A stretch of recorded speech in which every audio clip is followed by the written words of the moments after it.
आप लोगों ने मुझे कमेंट सेक्शन में लाजमी बताना है कि मेरी इस बात से कौन कौन एग्री करता है कि जब हम लोग मायके रहने जाते हैं, चाहे आप 2 दिन के लिए गए हों या हफ्ते के लिए, तो किस किस की नंद और सास को तजस्सुस होता है कि बहू मायके से क्या लेके आई है।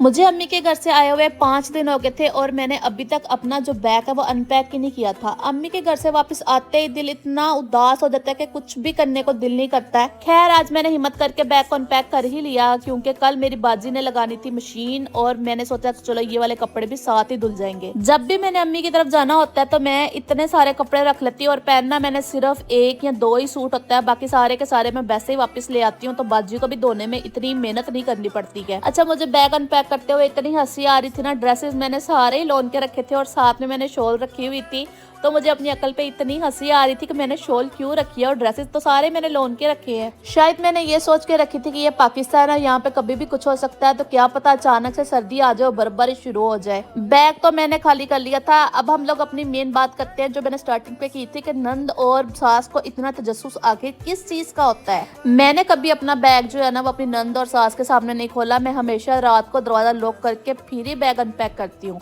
मैं चाहे कुछ भी लाई हूँ अपने मायके से, मैंने कभी भी किसी के सामने शो ऑफ नहीं करवाया है। चाहे लक हो चाहे कख हो, जो चीज आपकी है वो आप